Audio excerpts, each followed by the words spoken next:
Livro de Jó, capítulo de número 1, versículo de número 6, diz a palavra: E vindo um dia em que os filhos de Deus vieram apresentar-se perante o Senhor, veio também Satanás entre eles. Então o Senhor disse a Satanás: De onde vens? E Satanás respondeu ao Senhor e disse: De rodear a terra e passear por ela. E disse o Senhor a Satanás: Observastes tu o meu servo Jó? Porque ninguém há na terra semelhante a ele, homem sincero e reto, temente a Deus e desviando-se do mal. Esse texto, quando eu li ele pela primeira vez, eu entrei em desespero, eu fiquei chocado, porque toda a construção que eu havia feito sobre essa história durante a minha infância e a minha adolescência acabou quando eu li o texto.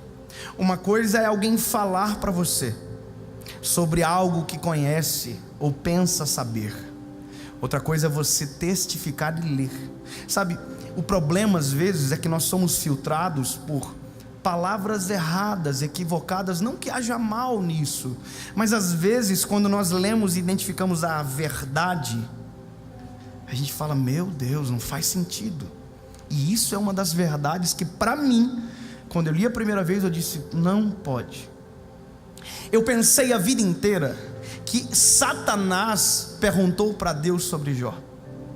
Eu pensei a minha vida inteira que quem trouxe à luz Satanás no caso que havia trazido à luz Jó, como se quem tivesse descoberto Jó fosse Satanás e trazido a Deus dizendo: Deus, teu servo, posso tocar?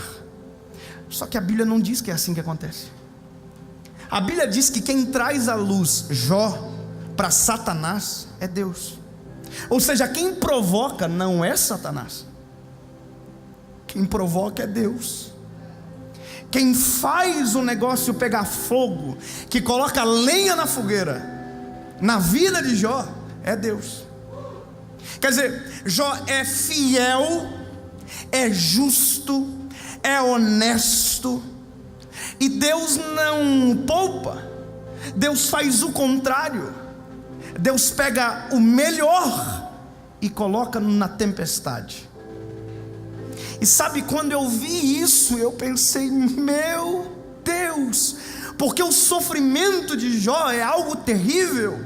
Jó vai perdendo tudo o que tem. Satanás pede autorização para Deus, Deus autoriza, o desautoriza de algumas coisas, coloca limites, mas Deus vai deixando que a par e passo Satanás destrua Jó.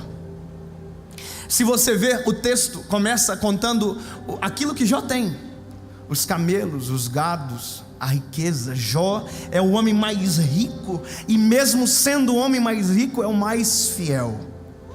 A prova que nem sempre, como todos às vezes dizem, ou alguns, que dinheiro corrompe, com Jó é diferente. Jó é fiel, Jó tem família, Jó é justo. Só que fico pensando: Deus, por que fazer isso com Jó? Porque Satanás diz assim para ele: olha, Deus, tudo bem, ele é fiel, mas ele é fiel porque tu deste tudo isso para ele.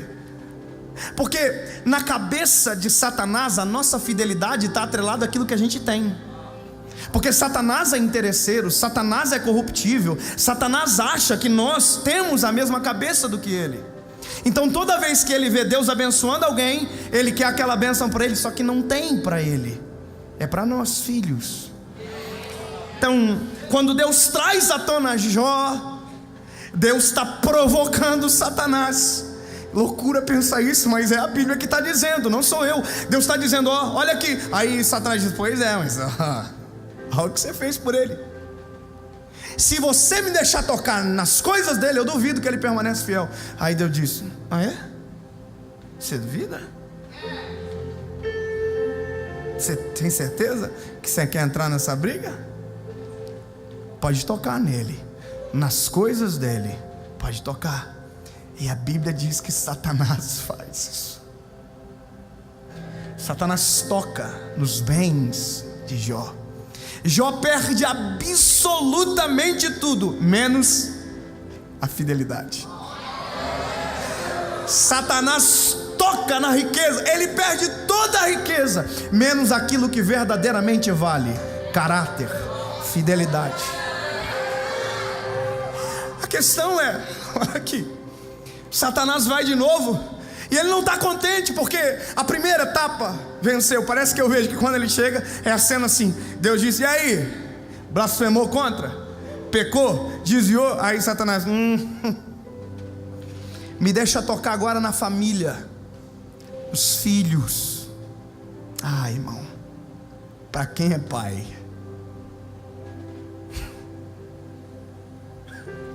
Quando eu li isso, eu fiquei com muito medo. Falei, Deus, não vem testar aqui não, por favor, porque eu estava entendendo errado o negócio.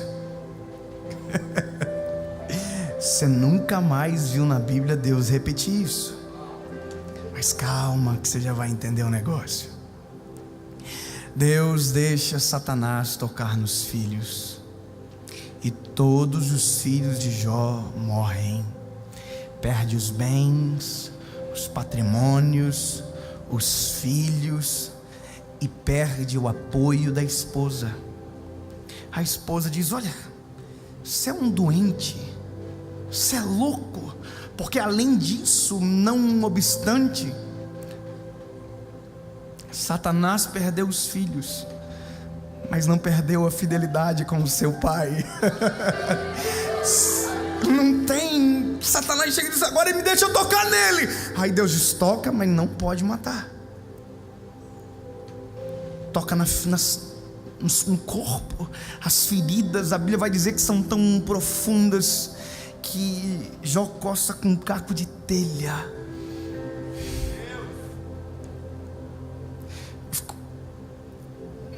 Por que isso, Deus? Por que isso? Por que isso? Por que o Senhor coloca de maneira intencional alguém injusto como Jó em uma tempestade tão avassaladora como essa? A mulher de Jó abandona ele e diz, olha, amaldiçoa esse teu Deus e morre. Ela está dizendo, você está um lixo, você perdeu tudo, agora vai, morre de uma vez por todas. Aí Jó chama ela de louca. E a Bíblia diz que mesmo aqui, Jó não pecou contra o Senhor. Sabe, aleluia porque não é você. Aleluia porque não é a gente. Aleluia porque não é os meus filhos, não é o que eu tenho, não é a minha esposa. E a minha pergunta que ecoou no meu coração durante dias foi, Deus, por quê? Você sabe dos amigos, você sabe da história, mas até o final, Deus não perdeu a fidelidade de Jó. Por quê? Porque Jó, porque Deus provocar Satanás em relação a Jó. Há um problema gigante. Satanás odeia gente. Sabia disso? Nós somos extremamente odiados. Então, até talvez esse momento, Deus deve ter ouvido muito de Satanás como: por que esse povo nojento? Por que esse povo que te desonra? Por que esse povo? Por quê? Por quê?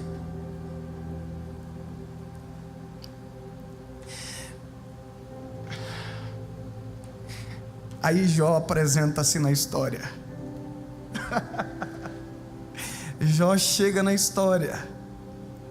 E aí, querido, sabe qual é o porquê? Quem responde é Deus. Porque sempre haverá pessoas como Jó. Vale a pena por esse povo Deus usou Jó para construir uma história de defesa sobre nós. Jamais Satanás vai poder tocar em nós com a desculpa contra a nossa fidelidade, porque uma vez Deus já provou para ele: sempre haverá os fiéis, sempre haverá os que não me abandonam, sempre haverá os que não me esquecem, sempre. E é por isso que vai chegar uma hora da história que eu vou enviar o meu filho, e ele vai morrer por esse povo. Terá os infiéis, mas eu sempre terei os meus Jós.